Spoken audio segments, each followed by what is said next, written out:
Hello, everyone. So today is March I forgot the date. March the 20th, which will be the 21st by the time this uploads, but it's okay. It's okay.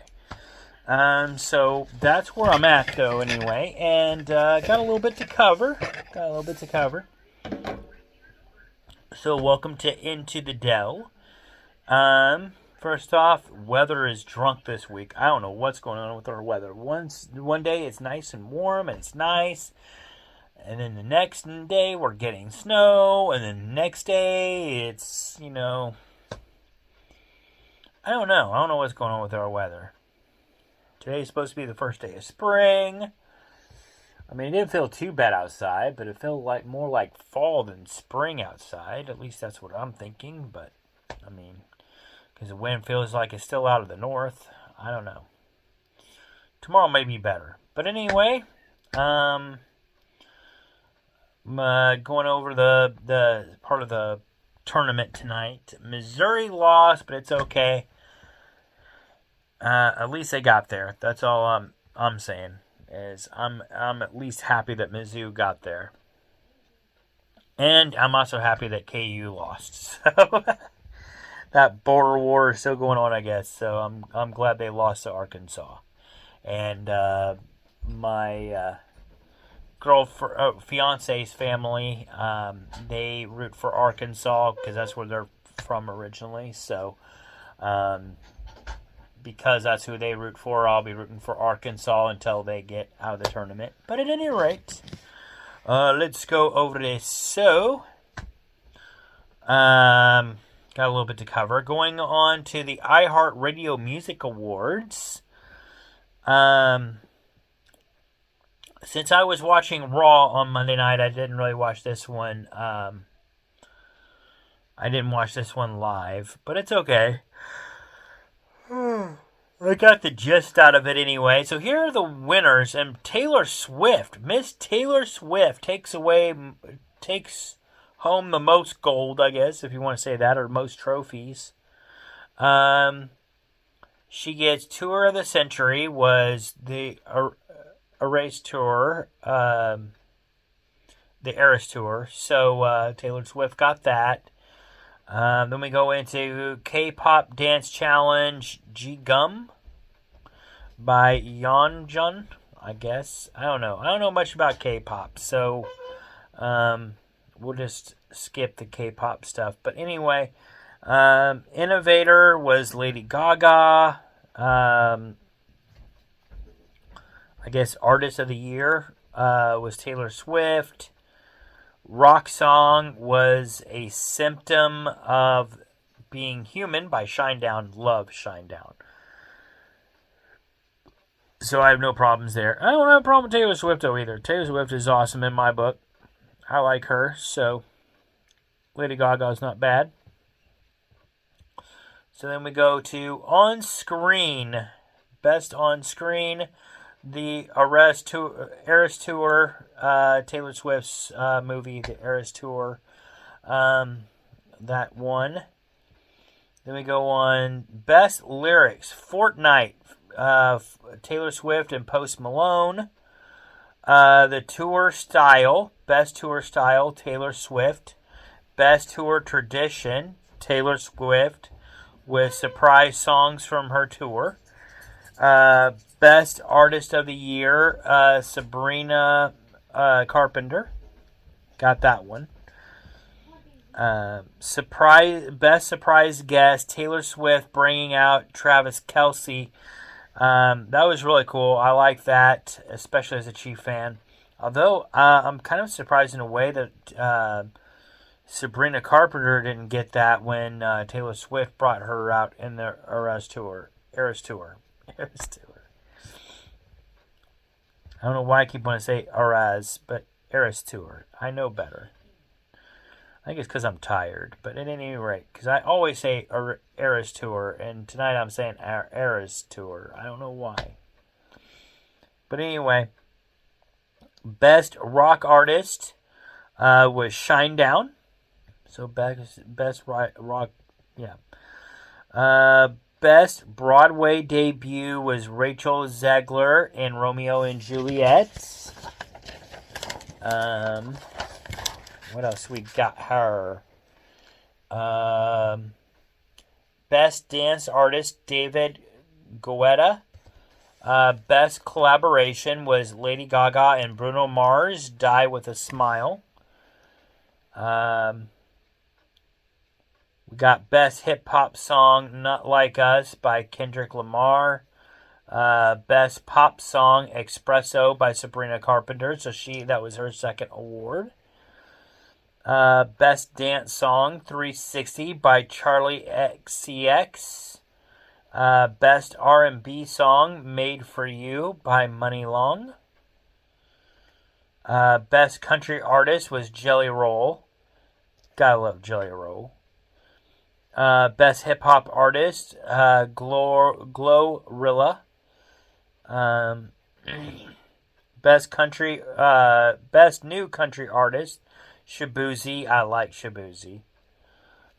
Best Pop Album, Taylor Swift with the Tortured Poets Department. Told you, she took a lot of awards. And well deserved, by the way. Best R&B Album, Coming Home by Usher. Best New Pop Artist, Teddy Swims. Best Alternative Rock Album, Clancy by 21 Pilots. I love 21 Pilots. Best Alternative Rock Song, Too Sweet by Hozier. I like them too. Best New Latin Artist is Capo. Best Song, Beautiful Things by Benson Boone. Best Country Song, I Need Some Help. I Had Some Help. I'm sorry. I Had Some Help by Post Malone and Morgan Wallen. That is a really good song, by the way. Best Country Album, F1 Trillion by Post Malone. Best Rock Album, From Zero by Linkin Park. Hell yeah. I love Linkin Park. That's my favorite rock band. Always has been, always will be. So there you go. Best New R&B Artist for Bats. Let's see. Best Album. I believe this is supposed to be Best Pop Album, but at any rate, Hit Me Hard and Soft by Billie Eilish. Gotta love Billie Eilish, and I love that album. Best Icon, Mariah Carey. She's definitely the best Christmas icon. But I don't know about best icon in general, but we'll go with it. Best Producer, Julian Brunetta. Best Dance Album, Brat by Charlie XCX. Best Latin Album, Shakira with Los Mujeres Ya No Loran. So, there's that. Best Landmark is Nelly. I'm not sure what landmark means, but hey, I like Nelly, so I'm going with it. Best Hip Hop Album, We Don't Trust You, by Future Metro Boomin. Best Music Video, Taylor Swift and Post Malone for Fortnite. Best World Artist, Tyla. Best Latin Song, Puro Negro by Bad Bunny and Feed. Best Best Alternative Rock Artist is Green Day. I don't know why I kept wanting to say Latin there. But anyway. Best Soundtrack was Wicked. Best New Mexican Artist is Xavi. Hope I said that right. Best Latin Artist is Feed. Best Breakthrough Artist, Gracie Abrams. I've heard that name, so hopefully we will hear more of that name later on. Best New Rock Alternative Rock Artist, Fontaine's DC. Best New Hip Hop Artist, Bossman Low. And Best Songwriter, Amy Allen. And I know there's some other awards, but those are the ones that I know well of. So that's what I had mentioned. Now I'm going to get into my top 10. As you all know, since we do these awards, top 10 best dress. First, we go with the women. I'm going with Lotto with a red dress at number 10. She looks stunning in that red dress, so I gotta give her props on that. Number 9, mainly because it was different, and I like different, as you all might know. Michelle Lally with the black skirt and the disco top. I like the disco top, so what I call a disco top. It's like a disco ball kind of thing at the top. I don't know. But anyway, I liked what she was wearing. It looked very different. So because of that, I decided to put that at number 9. Number 8, Tate McRae with a gold dress. She looked very stunning with that dress, so she makes my number 8. Madison Beer is at number 7 with a black dress. Again, she looked very elegant. Very hot, whatever you want to say. But anyway, number 6. Lacchio, I want to say.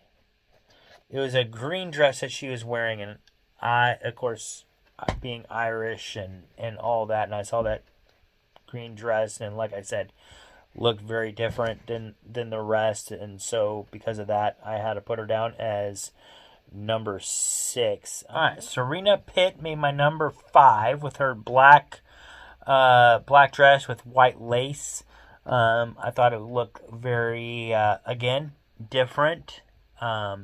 Almost put me in mind of those maid outfits. But nevertheless, I still liked it. Like I said, I found it, let's just say she looked really good in that dress. So, yeah, I'm going to put her at number 5. And like I said, it was very different. So, I like that. So, number 5. Number 4, we have Kelsey Ballerini in the black 2-part dress. I really like that.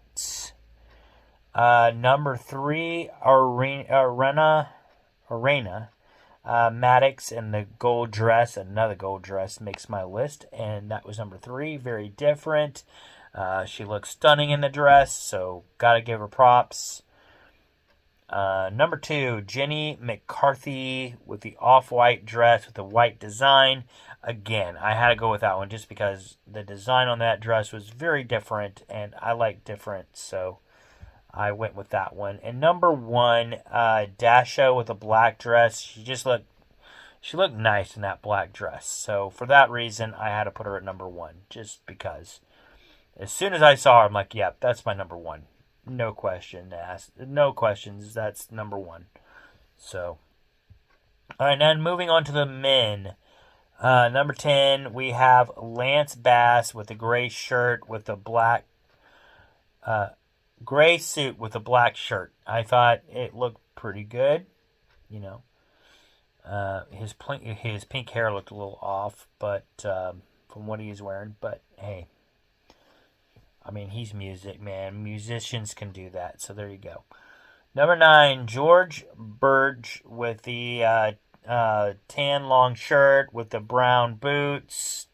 Well, tan boots, what do you want to say? They kind of his long shirt and his boots really matched. And in the black shirt, black pants matched too. So he you know, he's definitely very color coded there. Coordinated, whatever you want to say. So I had to give him props on that. And again, looked different, but yet looked good. So, and I like different.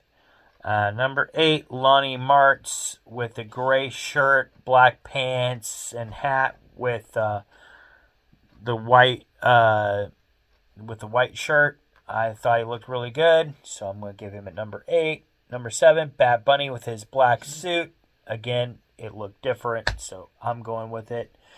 Number 8, speaking of looking different, with the blue leather jacket, gotta go with Ludacris. I like that blue jacket he was wearing. Kind of remind me of royal blue, Kansas City Royals, or baby blue, powder blue, whatever you want to say for the Royals. So I like that. Number 5, Peso Pluma with a black leather suit, and he really pulled it off too. I was like, dude, anybody can wear a black leather suit, like black jacket, and still leather jacket, and pull it off with the suit. I'm all for it. So he made number 5. Number 4, Billy Idol, because why not? It's Billy Idol. Black striped suit with the white shirt. He looked really awesome with it. And hey, it's Billy Idol, so of course he looks good. Number 2, Offset with the suit, black leather jacket, suit with a black tie. I thought that was really cool. Again, that black leather suit. So he makes number 2. And number 1, Alexander Stewart with a red shirt, black suit. I really thought he looked snazzy with that. And I like the red on black, so, that's my favorite color trend that I like to do a lot. So I gotta give him props. I liked it. So there you go. There's my top 10 for the men and top 10 for the women best dressed. And now we move on to my other nerd stuff. We get into Daredevil, episode 4 of Daredevil that premiered this week. I really loved it, guys. I think now I'm seeing this show really start to come together now. It's getting even more interesting. Because I felt like episode 1, it started to, and then it kind of got a little boring. But I understand it's the pilot. Number 2, again, it felt like we're trying to... like it was starting to get some taste into it, but yet still a little Vlad. Episode 3, maybe coming into our going. So I was like, okay, maybe here, maybe we're going to see something. And now, episode 4, it's all starting to come together. It looks really cool. I understand for some of those out there that just want to see the Daredevil costume, this series may suck. But for me, I love it. Because it makes more sense for it makes more sense for the Matt Murdock character right now. Because, he just saw his best friend get shot. It's very traumatizing. And because of that reason, he's stepping away from being Daredevil right now. So it totally makes sense. And I would not, after seeing that in the first episode, I really wouldn't expect to see Daredevil right away. That would be, come on. Because these characters are very... they're very realistic with real life. So I would not expect anything less. We've seen, basically White Tiger get murdered. So we don't know who did it. So yeah, in this episode, we see Matt Murdock go to the morgue and collect Hector's personal belongings, including the White Tiger amulet. Murdock then just questions the last bullet, which hasn't yet been found, I think. But he's interrupted by... Angela Di Toro, who's Hector's niece, because she believes a dirty cop is who killed Hector, and I'm really starting to believe that too, looking at a lot of these dirty cops. So far in this series, that has been the hint for the audience, is to keep looking at these dirty cops. There's definitely a dirty cop. If you look closely too, you see Matt Murdock is also looking into these the police officers, and he thinks it was probably an inside job too. He tells Angela that someone will find the killer, so hint someone. So I'd say Matt Murdock is probably on the case to try to find out who did it. Meanwhile, we have Moose, who's a serial killer in a white suit. He claimed another victim in the subway, so in fact, that's kind of how we end the episode. William Fisk, mayor, he's kind of dealing with this trash, something about the city trash thing, and something got leaked out that shouldn't have got leaked out. He's trying to find out who it was. Turns out it was no more than just a young kid who basically got drunk the night before, and he put stuff up that he probably shouldn't have, and yeah, there's that. But anyway, Fisk does he does accept the kid's apology, but tells him not to, more or less, not threatens the kid not to do it ever again. There will be consequences. But the episode ends, though, where Fisk has someone locked up what looks like to be inside of his own house, making you believe that this mayor, going back to the fact that Fisk is still a bad guy and he's still doing shitty things, even though he is the mayor of this town. So, very shady guy. Definitely. And he's definitely still doing his own thing there. Of course, as we know, the dirty cops, they arrest this guy named Bradford for stealing a box of cereal, and then they proceed to eat the cereal themselves. Matt Murdock tries to help Bradford. He's his attorney, tries to get a plea deal, but he doesn't get a great one. He does end up getting a plea deal, but it's not a great one, because unfortunately Bradford already has a rap sheet, so there's that. He wanted, though, Murdock thought that he was going to get a thank you from Bradford for getting him a lesser sentence, but that's where Bradford says, why should I thank you? Because, this city decides that it's better to spend more money to lock me up than just to a couple dollars or whatever to feed me, which would keep me off the streets because I can't afford this food. So, definitely a relatable character, and you definitely feel for Bradford there. Of course, though, Matt Murdock, he does try to go and talk to these dirty cops, but he doesn't have any luck there. But we do see that Murdock does meet up with the Punisher, which, like I said, things start heating up.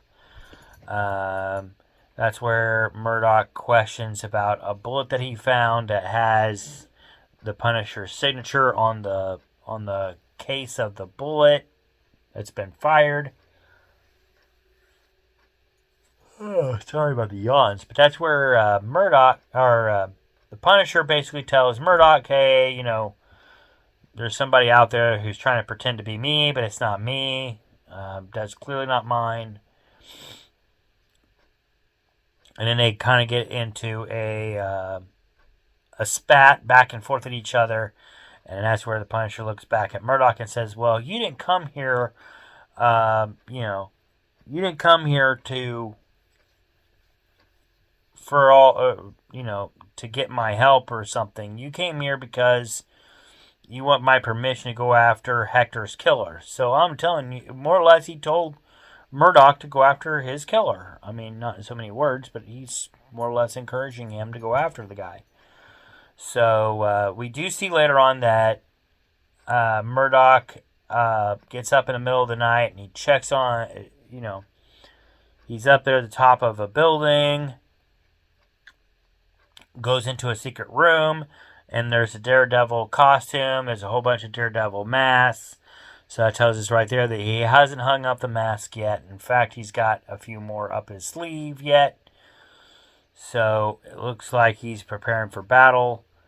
So at some point, we're probably going to see Moose, Fisk, and Daredevil all locked up in a fight against each other at some point. Plus, the question is Angela de Toro, because I've seen this about a little bit, is she going to be the new White Tiger? Possibly.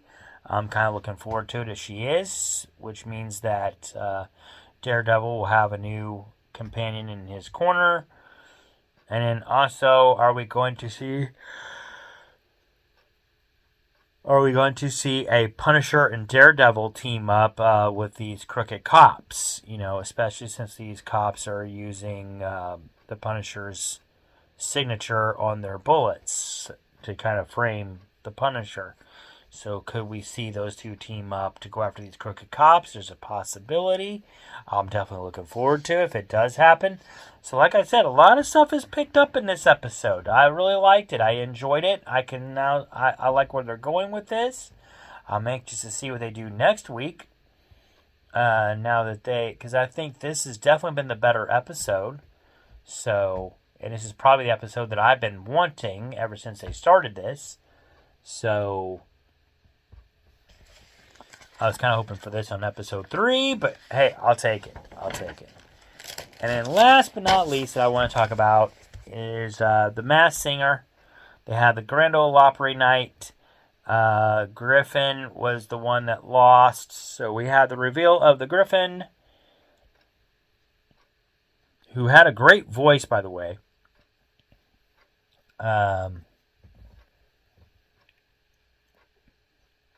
All of them had great voices. It's just unfortunate that he was the one who had to unmask.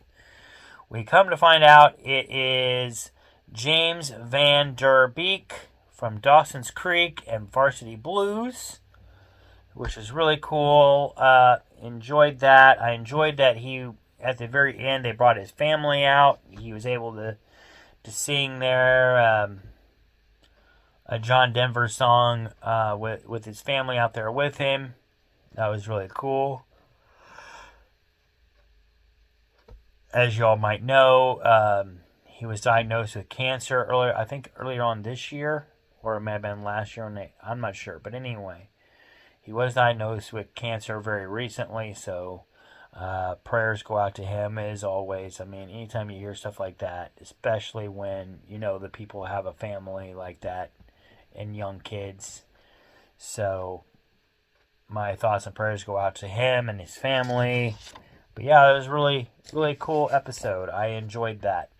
And now, let's get into the questions of the day. Questions of the day. And let's see where we're at here, because I know I got some catch up to do. I was going to record last night, I think it was last night. And I noticed that it took a little bit. No, not last night, but the night before.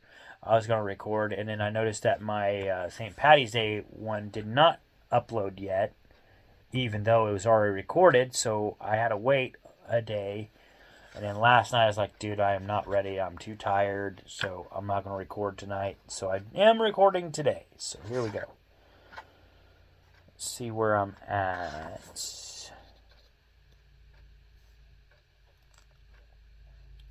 Here we go. 18th. What is your favorite thing about spring? My favorite thing is that the weather's getting warmer. That's what I like. I like the fact that we're getting away from winter and we're getting into some warmer weather. And baseball is about to start up. So that's my other thing. Spring training, baseball. Baseball is about to start up. We're only a week away from baseball. If you were able to put a message in a bottle, this is for the 19th. If you were able to put a message in a bottle, what would the first sentence say? Just as a joke or whatever, I would say help and throw the bottle out there. Help, bring beer. There you go. That's what the first... But the first sentence... Can I combine the two sentences? I would combine them. help, and then one of those, please help by bringing beer. There you go. Please help by bringing beer. And see if they come. That would be really cool. That would be funny too. And I think we're on the 20th. Did I say that earlier? I think. Yes. So this will be my last question of the night. Well, in this one. And then I got these questions here. So, but the last one for the Black Book. Favorite place you have traveled to so far? My favorite place I've traveled to so far. I would say so far it would probably be the Elms Hotel. I want to go back because that thing has got so rich in history, and we got to stay there overnight.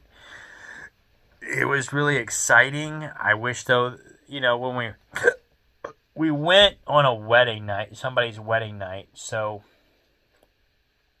I wish it wouldn't have been so loud and all of that when we went. But nevertheless, it was still a lot of fun. I enjoyed it, and I want to go back. So, and it's haunted. So, that's my big thing. But yes. But like I said, that and then the history, because I believe President Truman stayed in there. Al Capone stayed in there. So, I definitely want to go back. It's on my list. All right, now, let's see where we're at here.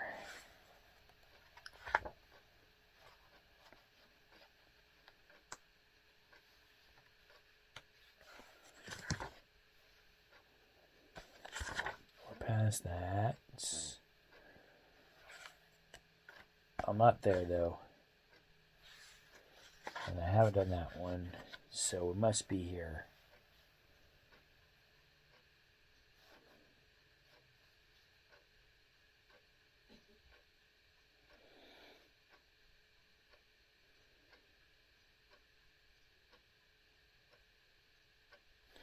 What is your favorite thing to challenge people to?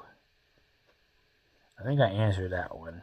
Have you ever been or would ever allow yourself to be hypnotized? I did answer that. So I guess we are over here. Where is your favorite place to take a nap? At my house.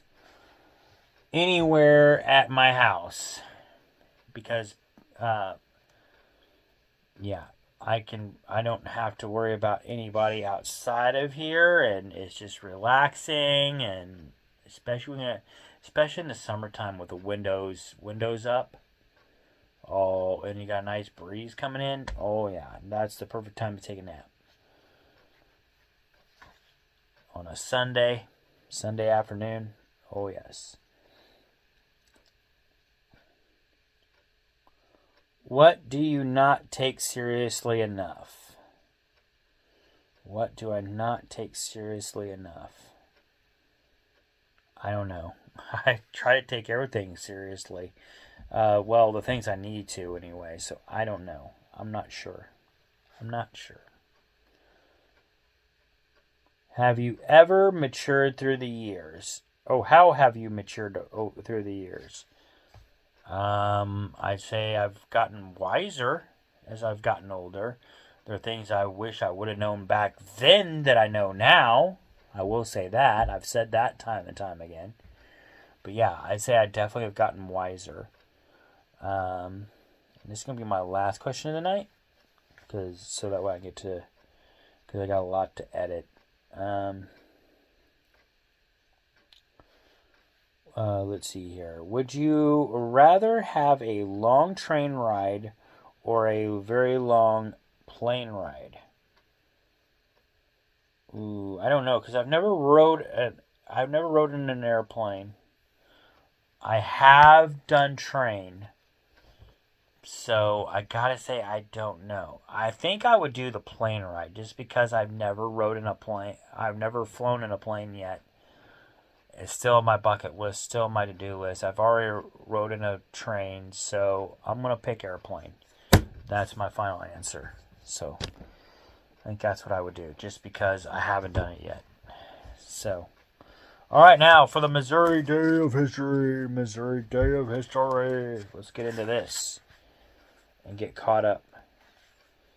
All right, so March 18th, we go back to 1948. St. Louis University wins the National Basketball Championship. Ooh. In the years before the NCAA tournament in March Madness, college basketball's champion was crowned at the National Invitational Tournament, also known as the NIT.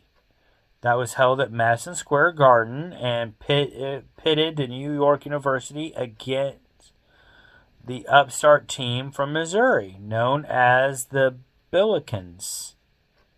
The Billikens, really? The Billikens. St. Louis Billikens. Anyway, this team was led by Coach Ed Hickey. Ed Hickey. I'm sorry. And star Ed McCauley. Ed McCauley. SLU defeated New York University 65-52 to win the title and finish the season 24-3, which is a shorter season than what they've got now. Making this an even better homegrown story, nearly all the Billiken players were from high schools in the St. Louis area, including 5 who graduated from from St. Louis University High School. Oh, very cool. Very cool. All right, now we go on to March 19th. On this day, we go back to 1875. Missouri Representative Isaac Parker becomes Judge Parker, later known as the Hanging Judge. I kind of heard of the Hanging Judge. I have heard of him. He grew up in a political connected family in Ohio before moving to St. Joseph as an adult to work as a lawyer. A decade after arriving in western Missouri, he won the 7th District congressional seat, which he held for 4 years. At that time, Ulysses S. Grant appointed him to the U.S. District Court in Arkansas. So he should be well known in Arkansas too, where he later became known as the Hanging Judge. His court became known as the Court of the Damned due to the 160 death sentences he handed down. It sounded like he was a very strict judge, without a shadow of a doubt. So I'd say Arkansas probably knows him very well.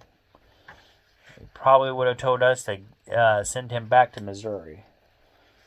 But at any rate, there's that. Oh, this building looks familiar, but I don't know if it is. No, this is in St. Louis. Of course it is. All right, so March 20th, and then we're all caught up. Well, we've got 2 dates here. So first date, we're going all the way back to 1920. So actually, we're going up a little bit because we went back to 1875. Now we're going back to 1920. So we went up a little bit. Another Lemp family member commits suicide. The Lemp Mansion in St. Louis was once a place of wonder as the wealthy family called this magnificent structure home. But that home is now considered one of the most haunted places in America. I really want to go there. The first tragedy was in 1901. That was the death of Frederick Lemp at the age of 28 due to heart failure. He was the heir apparent to the Lemp Brewery and seemingly in good health. 3 years later, on February 13th, 1904, William Lemp Sr. shot himself. On March 20th, 1920, Elsla Lemp Wright to one of the Frederick sisters shot herself at the home. William Jr. shot himself on December 29th, 1922, in the same room where his father was killed. William III died elsewhere of a heart attack at 42. Brother Charles became the fourth member of the family to commit suicide, hanging himself. Well, hell, he decided not to shoot himself. He hung himself. But at any rate, he hung himself on May 10th, 1949. Most of the family members are now buried together at the Bellefontaine Cemetery. So a lot of deaths occurred in that house, which makes me wonder really if there may be something else entirely different there that may reside in that house, or at least at that property, that's causing all those deaths. Because it seems like either people died of heart failure of some sort, some type of heart problem, or they died of suicide. So, since the suicide seems to be more of a common occurrence, but still makes me wonder if, because there's a lot of depression there, so maybe something that's tied to that land or that house. But I still want to visit someday. That would be really cool. That would be really cool.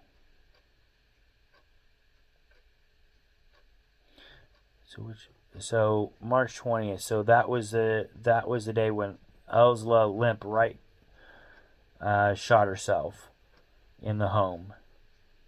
So she would have been the third death. So that's crazy. But she wasn't the last. Crazy. I definitely want to visit that house, though. That's on my to-do list.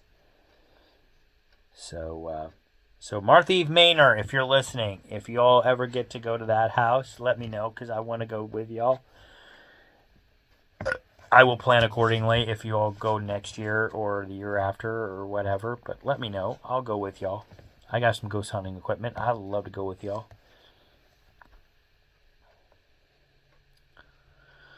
Alright, so now we go to, again, another date for March the 20th. We go back to 1881. This is the birthday of the Missouri artist, George Caleb Bingham. I've never heard of him, but he is, quote, the Missouri artist. So there you go. There you go. And I got to show you a picture of the house, too. So here's the picture of the house that we're talking about for the haunted house. So that's what it looks like. So in St. Louis. Really cool. All right, y'all. Well, that's all I got for Missouri Day of History. So I hope y'all enjoyed it. And I believe that's going to be the last of my video. Just be on the lookout, because tomorrow Friday I'll be recording a special episode because we're going to Planet Comic-Con. So I'll do a special episode sometime tomorrow. I'll record it tomorrow, and then I'll record another special episode on Sunday because we're going to a tea party. So, yeah, I'll do some special episodes for that. So there you go. That's all I got for y'all for now, though. I'll see y'all later. Peace out, and bye for now.